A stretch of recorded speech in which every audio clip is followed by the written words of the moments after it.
సందర్భం రాజధాని అమరావతి నిర్మాణంలో రెండో విడత భూ సమీకరణపై రాష్ట్ర ప్రభుత్వం ఒక నిర్ణయానికి వచ్చినట్లు తెలుస్తుంది. రెండో విడత ల్యాండ్ పోలింగ్ సర్వే 2 దశల్లో చేపట్టాలని నిర్ణయించారు. ఇక తొలి దశలో 33,000 ఎకరాలు సేకరించిన ప్రభుత్వం రెండో విడతలో 43,229 ఎకరాల భూమిని సేకరించాలని భావిస్తుంది. విమానాశ్రయం, రైల్వే జోన్ ప్రాజెక్టుల అభివృద్ధి కోసం రాజధానిలోని 4 రాబాల్లో ఇక భూములను సమీకరించనున్నట్లు తెలుస్తుంది. ఇక ప్రస్తుతం రాజధానిలోని రెండో విడత భూ సేకరణపై మరింత సమాచారం అమరావతి నుంచి మా ప్రతినిధి పవన్ అందిస్తారు. రాజధాని అభివృద్ధి లక్ష్యంగా కూటమి ప్రభుత్వం అయితే మాత్రం అడుగులు ముందుకు వేస్తూ ఉంది. ఇప్పటికే అమరావతి రాజధాని కోసం 33,000 ఎకరాలు భూమి సేకరించినటువంటి నేపథ్యంలో కూడా మరో 42,226 ఎకరాల భూమి సేకరణకు అయితే మాత్రం ప్రభుత్వం గ్రీన్ సిగ్నల్ ఇవ్వబోతా ఉంది. దాదాపుగా చూసుకోవచ్చు, ఇప్పటికే కూడా ఐకాన్గా రూపొందించేందుకు చంద్రబాబు అయితే మాత్రం పూర్తిస్థాయి ప్రతిపాదనలు మొత్తం కూడా సిద్ధం చేసి పనులను అయితే ఎక్కడికక్కడ ప్రారంభించడం అయితే మాత్రం జరిగింది.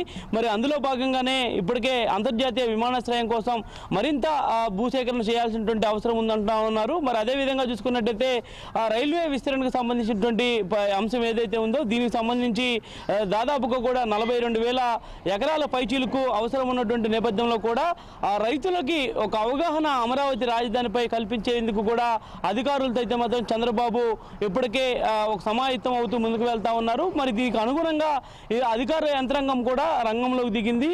దాదాపు అమరావతి పరిసర ప్రాంతాల్లో ఉన్నటువంటి 4 మండలాల్లో కూడా ఇప్పటికే గ్రామ సభలు నిర్వహిస్తూ ఉంది. అమరావతి రాజధాని కోసం మరొక 42,000 ఎకరాలు అవసరం ఉంది కాబట్టి ఖచ్చితంగా రైతులు ముందుకు వచ్చి ఇవ్వాల్సినటువంటి అవసరం ఉందని చెప్పి రైతులకైతే మాత్రం అవగాహన కల్పిస్తూ ఉన్నారు. మరి అందులో భాగంగానే గుంటూరు జిల్లా జాయింట్ కలెక్టర్ దినేష్ కుమార్ కూడా ఇప్పటికే స్వయంగా ఆయనే రైతులతో మాట్లాడుతూ ఎప్పటికప్పుడు పరిస్థితిని కూడా చంద్రబాబు సీఎంఓ కార్యాలయానికి కూడా చేరవేస్తూ ఉన్నారు. ప్రధానంగా చూసుకున్నట్టయితే అమరావతి రాజధానికి సంబంధించి ఇప్పటికే రాజధాని ప్రాంతంలో ఉన్నటువంటి 4 మండలాల్లో ఉన్నటువంటి రైతులు ఎవరు కూడా ఇబ్బందులు లేకుండా తమ భూముల్ని అప్పచెప్తే ఖచ్చితంగా వాటికి తగ్గట్లుగానే వారికి అయితే మాత్రం పరిహారం ఇచ్చే విధంగా కూడా ప్రభుత్వం అయితే మాత్రం భావిస్తూ ఉంది. మరి ప్రధానంగా చూసుకున్నట్టయితే అందులో భాగంగా ఇప్పటికే కూడా చూసుకోవచ్చు, ఏదైతే ఈ యొక్క 4 మండలాల్లో కూడా 42,226 ఎకరాల సేకరించినటువంటి నేపథ్యంలో కూడా మెట్ట భూములకు ఎకరానికి 1000 గజాలు నివాస స్థలం ఇచ్చేందుకు కూడా ప్రభుత్వం అయితే మాత్రం గ్రీన్ సిగ్నల్ ఇస్తూ ఉంది.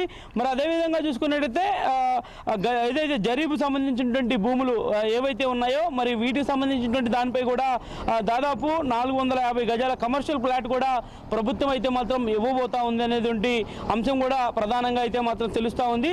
మరి జరీబు భూములకు సంబంధించి ఏడాదికి 50,000 రూపాయలు రైతులకు అయితే మాత్రం కౌలు ఇవ్వాలని చెప్పి కూడా ప్రభుత్వం భావిస్తూ ఉంది. మరి ఏటా 10% చొప్పున కూడా ఆ కౌలు పెంచేందుకు ఇప్పటికే ప్రభుత్వం అయితే మాత్రం గ్రీన్ సిగ్నల్ ఇస్తున్నటువంటి పరిస్థితి కూడా కనిపిస్తూ ఉంది.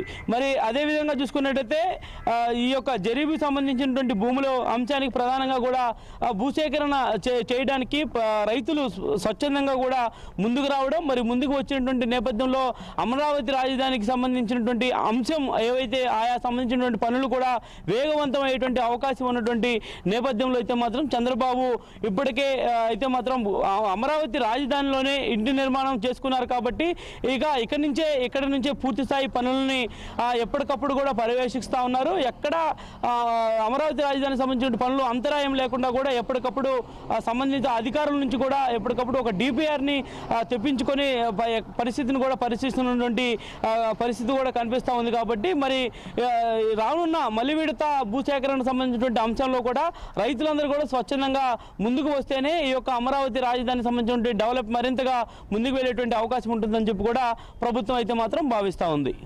కెమెరా పర్సన్ పవన్తో పవన్ నాయుడు, 6 టీవీ, అమరావతి రాజధాని నుంచి.